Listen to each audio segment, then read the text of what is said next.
नमस्कार, शाम के 7 बजे हैं। खबर दमदार के इस वक्त के बुलेटिन के साथ हाजिर हूं मैं अनुपम। लखनऊ से खबर है। लखनऊ पुलिस ने लॉरेंस बिश्नोई गैंग को चोरी की लग्जरी सप्लाई करने वाले युवक को यहां पर गिरफ्तार किया है। लखनऊ ईस्ट पुलिस ने राजस्थान के सत्येंद्र शेखावत को गिरफ्तार किया है। आरोपी चोरी की luxury car Lawrence Bishnoi gang को बेचता था। बीते दिनों लखनऊ से कई फॉर्च्यूनर चोरी हुई थी। चोरी हुई सभी फॉर्च्यूनर की सर्विसिंग चिनहट के सर्विस सेंटर में हुई थी। सर्विस सेंटर गई फॉर्च्यूनर में आरोपी चुपके से जीपीएस लगाया था। चेसिस और इंजन नंबर की मदद से फर्जी चाबी बनवाता था और फिर उनकी चोरी कर लेता था। आरोपी से एक कार, 2 मोबाइल, 11 कार की इलेक्ट्रॉनिक चाबियां जैसी तमाम चीजें बरामद की गई हैं। आरोपी पर 51 से ज्यादा केस दर्ज हैं। आरोपी सत्येंद्र शेखावत की गिरफ्तारी के बाद पुलिस अब लॉरेंस गैंग के गुर्गे की तलाश में जुट गई है।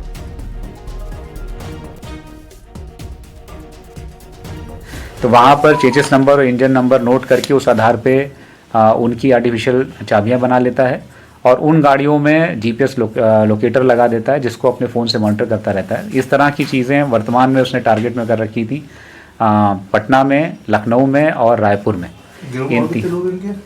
ये मुख्य रूप से जो काम कर रहा है, इसमें 2 अन्य अपराधियों को हमने वांछित किया है। इसमें एक व्यक्ति, एक इसका संबंधी भी है, जिसने हरियाणा में ये जो स्कॉर्पियो जिसका इस्तेमाल ये चोरी में कर रहे हैं वो चुराई थी, और दूसरा व्यक्ति जो लॉरेंस बिश्नोई गैंग से जुड़ा हुआ है। करने के लिए ऋषभ मणि त्रिपाठी हमारे साथ जुड़ रहे हैं, जिन्होंने इस खबर को एक्सक्लूसिवली सबसे पहले दर्शकों तक पहुंचाया है। ऋषभ, कार सप्लायर तो पकड़ में आ गया, लेकिन पर्दे के पीछे की बड़ी मछलियां वो कहां पर हैं, कहां छुपी हुई हैं, कब तक पुलिस उन तक पहुंचेगी? देखिए, लखनऊ ईस्ट पुलिस ने ये बड़ा खुलासा किया है। सत्येंद्र शेखावत को गिरफ्तार किया है। हाई प्रोफाइल चोर है जो ऑन डिमांड लॉरेंस बिश्नोई गिरोह के लिए लग्जरी एसयूवी चुराता है। और बीते 2 महीने में कई फॉर्च्यूनर लखनऊ से चोरी हुई थी। जब उसकी तलाश में लखनऊ पुलिस जुटी हुई थी, तब गोमती नगर पुलिस को ये कामयाबी मिली है। अब भजन लाल, जो लॉरेंस बिश्नोई गैंग का सदस्य बताया जाता है, उसको सत्येंद्र शेखावत ये फॉर्च्यूनर बेचता था। भजन लाल की गिरफ्तारी के लिए राजस्थान और हरियाणा में अलग अलग स्थानों पर लखनऊ ईस्ट पुलिस दबिश दे रही है। और इसके चोरी करने का तरीका बहुत ही नायाब था। सर्विस सेंटर में गई हुई फॉर्च्यूनर गाड़ियों में ये चुपके से जीपीएस लोकेटर लगा देता था। इंजन और चेसिस नंबर नोट करके उनकी। बिल्कुल ऋषभ, बहुत बहुत शुक्रिया आपका हमारे साथ जुड़ने के लिए और विस्तार से जानकारी देने के लिए। आगे बढ़ते हैं। चंदौली में जीआरपी को बड़ी सफलता हाथ लगी है। चेकिंग के दौरान जीआरपी ने एक संदिग्ध युवक को गिरफ्तार किया है। इसके पास से 40 लाख रुपए बरामद हुए हैं। गिरफ्तार युवक राजस्थान के बीकानेर का रहने वाला है। युवक कैश लेकर दिलदार नगर से पटना जा रहा था। युवक के पास से कैश से जुड़ा कोई कागजात बरामद नहीं हुआ है। सूचना पर पहुंची इनकम टैक्स, इंटेलिजेंस और पुलिस की टीम मामले की जांच पड़ताल में जुटी हुई है। ये माघ मेला के मद्देनजर जो है दिलदार नगर रेलवे स्टेशन पे चौकी प्रभारी और आरपीएफ के द्वारा जो है चेकिंग की जा रही थी। तो प्लेटफार्म नंबर 1 पर एक संदिग्ध व्यक्ति दिखाई पड़ा, जिसको रोका गया और चेक किया गया। तो उसके लिए पिट्ठू बैग में 40 लाख रुपए बरामद हुए हैं। पूछताछ के दौरान उसने अपना नाम चंद्र प्रकाश बताया है, जो बीकानेर राजस्थान का रहने वाला है। आगे बढ़ते हैं। बुलंदशहर के औरंगाबाद में शादी के महज 5 घंटे बाद ही तलाक हो गया।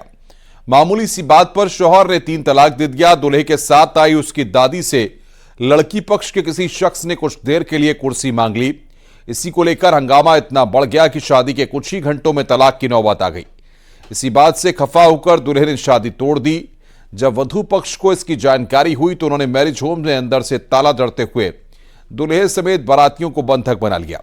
दूल्हे पक्ष द्वारा शादी में हुए खर्च अदा करने की बात पर दोनों पक्षों में सहमति बनी और तलाक के बाद बारात वापस दिल्ली लौट सकी।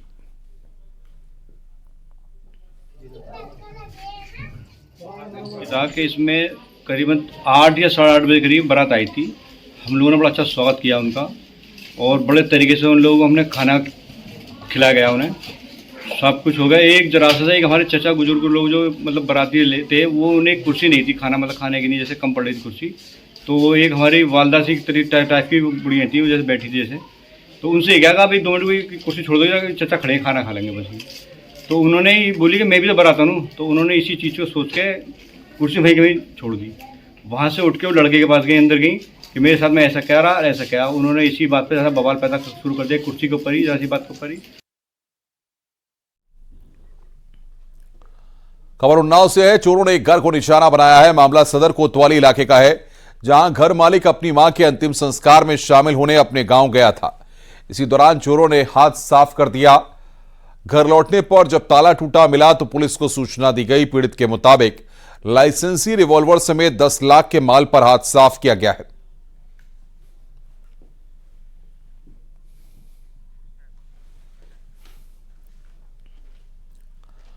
अंबेडकर नगर में नकली किन्नर के रूप में पहुंचे गैंग के 8 सदस्य घर के अंदर तक पहुंच गए। घर में रखा 25,000 रुपया, महिलाओं द्वारा पहना गया आभूषण नेक के नाम पर जबरन लेकर चले गए। इसी बीच शक होने पर जब तक घर के पुरुषों तक बात पहुंची तब तक नकली किन्नर लोग घर से जा चुके थे। लोगों ने पीछा किया तो गांव के बाहर से 6 लोग भाग गए, जबकि महिलाओं को दबोच लिया गया और पुलिस के हवाले कर दिया गया। असली किन्नर भी थाने पर आकर नकली किन्नरों के खिलाफ कार्रवाई की मांग करने लगे। दोनों महिलाओं को जेल भेजकर अन्य आरोपियों की तलाश की जा रही है।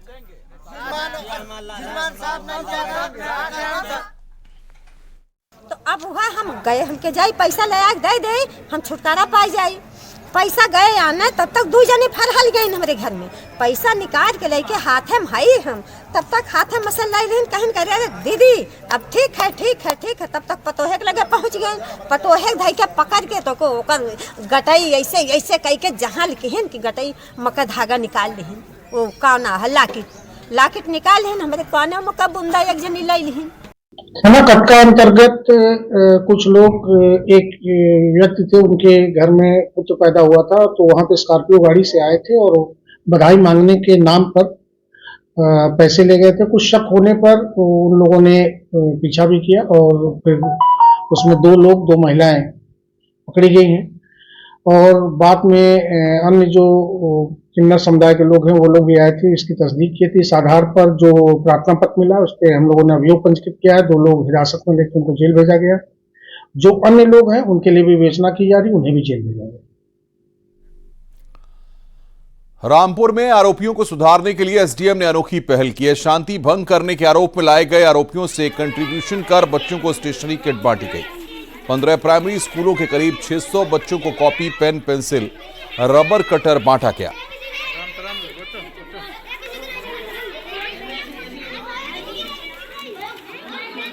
मेरे द्वारा अभी लगभग 350 किट्स डिस्ट्रीब्यूट की गई है। बेसिकली ये किट्स प्राइमरी स्कूल के बच्चों के लिए होती है, जिसके अंदर शॉर्पनर, हमारा स्टेशनरी का अदर आइटम्स, इनके साथ नोटबुक।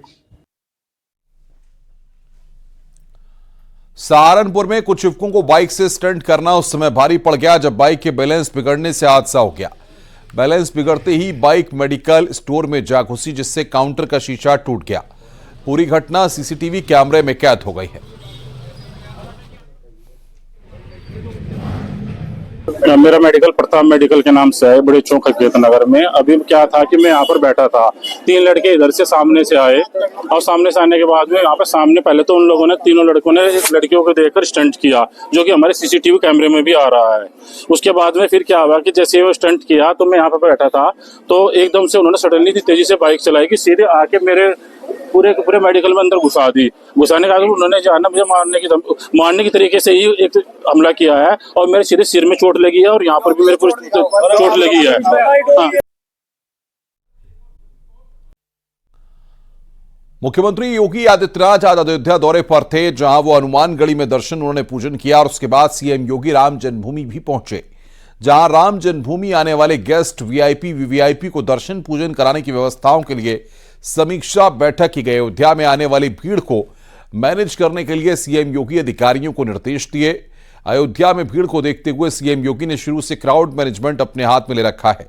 इसी के तहत सीएम योगी आज अयोध्या पहुंचे हुए थे और वहां पर तमाम व्यवस्थाओं को जांचा और परखा था।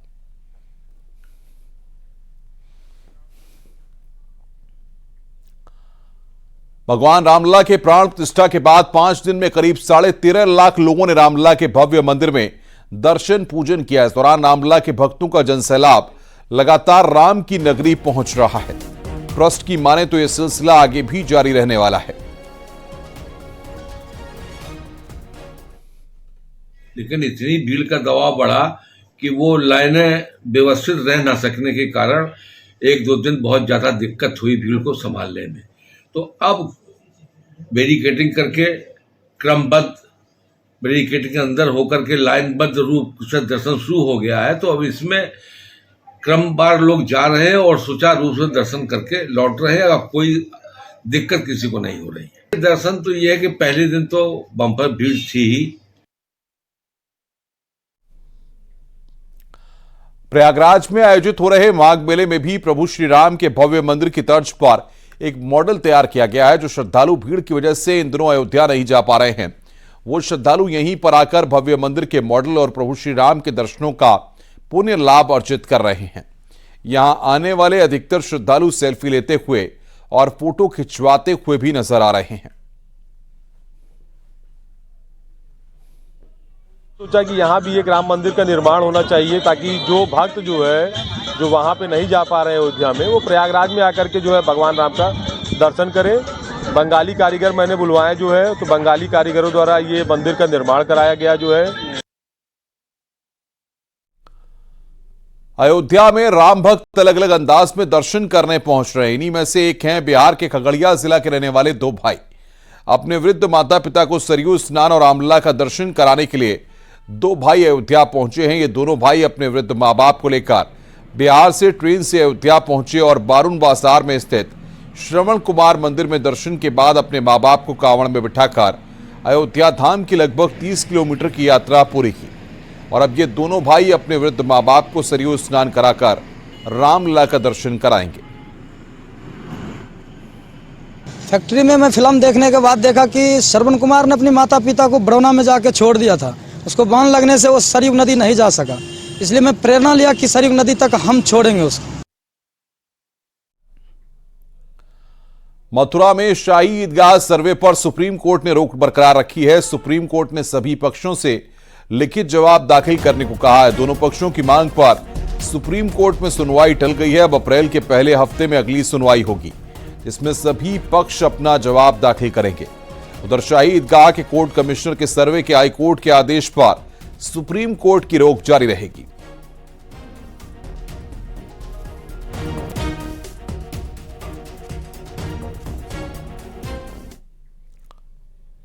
ज्ञानवापी परिसर की सर्वे रिपोर्ट सामने आने के बाद हिंदू पक्ष की उम्मीदें और बढ़ गई हैं। दावे और ज्यादा मजबूत हो गए हैं। हिंदू पक्ष ने अब सुप्रीम कोर्ट में वजूखाने का सर्वे कराने की मांग की है। हिंदू पक्ष की तरफ से दायर की गई याचिका में सुप्रीम कोर्ट से मांग की गई है कि जितने परिसर को सील करने और उसका सर्वे करने से रोक लगाई गई थी, उस परिसर का भी सर्वे किया जाए। हिंदू पक्ष ने बिना नुकसान पहुंचाए एएसआई से वैज्ञानिक सर्वे कराने की मांग की है। हिंदू पक्ष ने वजूखाने के अंदर विराजमान वजूखाने को आदि विश्वेश्वर होने का दावा किया है। हिंदू पक्ष ने सुप्रीम कोर्ट से कृत्रिम दीवारों में सील किए गए वाराणसी मस्जिद के 10 तहखानों को खोलने और एएसआई द्वारा सर्वेक्षण की इजाजत देने की मांग की है।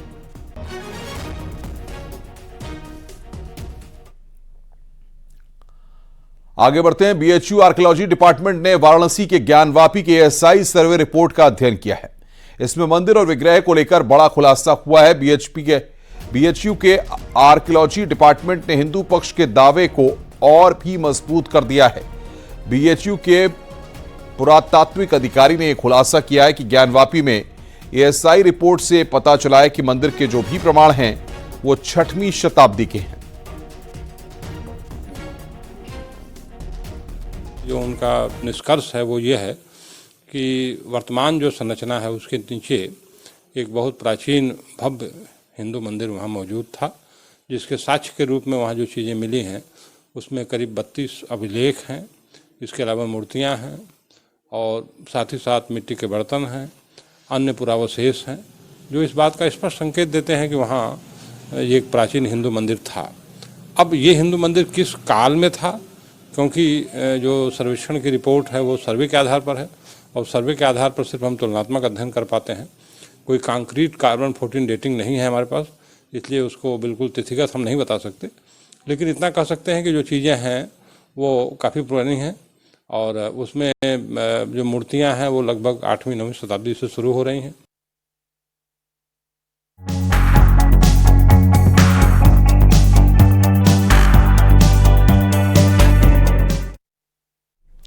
प्रधानमंत्री नरेंद्र मोदी बोर्ड परीक्षा से पहले देश भर के 10वीं और 12वीं क्लास के स्टूडेंट्स के तनाव को कम करने के लिए आज परीक्षा पे चर्चा के दौरान दिखे। दिल्ली के प्रगति मैदान स्थित भारत मंडपम में कार्यक्रम का आयोजन किया गया। पीएम मोदी ने छात्रों की ओर से लगाई गई प्रदर्शनी को भी देखा और उसके बाद करीब 4000 छात्रों, शिक्षकों और अभिभावकों को परीक्षा को लेकर उनसे बातचीत की, चर्चा की। पीएम ने बच्चों के तनाव मुक्त परीक्षा देने का मंत्र दिया, साथ ही साथ अभिभावकों को किस तरह से अपने बच्चों की मदद करनी चाहिए इसके भी टिप्स दिए। पीएम मोदी ने बच्चों को लिखने की आदत पर विशेष ध्यान देने की बात कही। पीएम ने बच्चों से कहा कि पर्चा मिलते ही पहले उसे सरलता से पढ़ें और उसके बाद उत्तर लिखना शुरू करें। पीएम मोदी 2018 से लगातार परीक्षा पे चर्चा करते आ रहे हैं। इस बार पीएम मोदी ने 7वीं बार परीक्षा पे चर्चा की और बच्चों को तनाव मुक्त परीक्षा देने का मंत्र दिया। पीएम मोदी ने बच्चों को अपने दोस्तों के साथ कैसा व्यवहार करना चाहिए इसकी भी सीख दी। पीएम ने बच्चों से मोबाइल जैसे गैजेट्स का उतना ही इस्तेमाल करने की सलाह दी जितना बहुत आवश्यक हो। पीएम ने कहा कि कई बार मोबाइल भी बच्चों के मन को कुंठित कर देता है, इसलिए मोबाइल का प्रयोग उतना ही करें जिससे आप पर नेगेटिव असर न पड़े।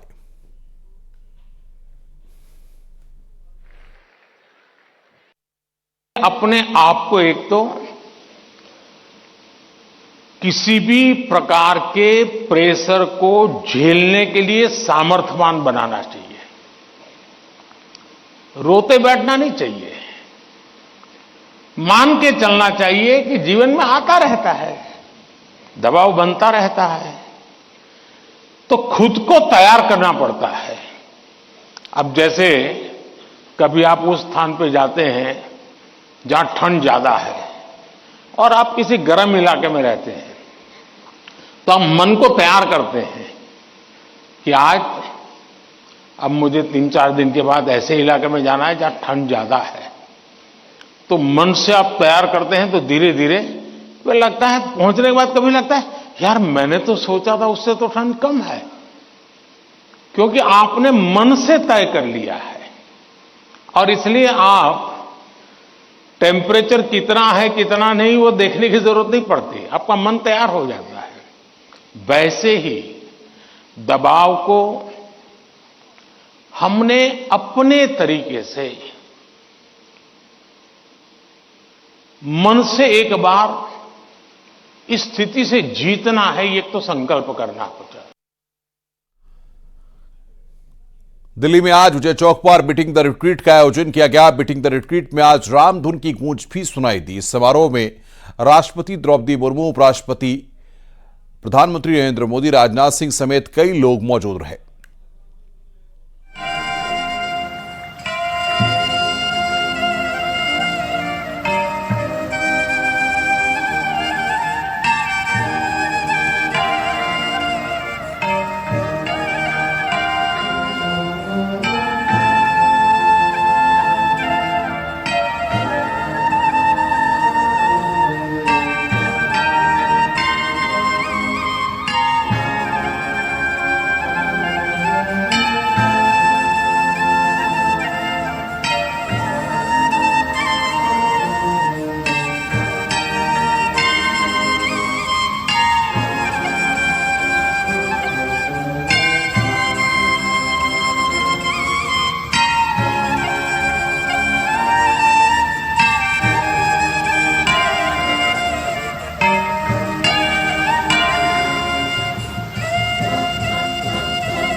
रुक रहे हैं यहां पर एक ब्रेक के लिए। खबरों का सिलसिला लगातार जारी है।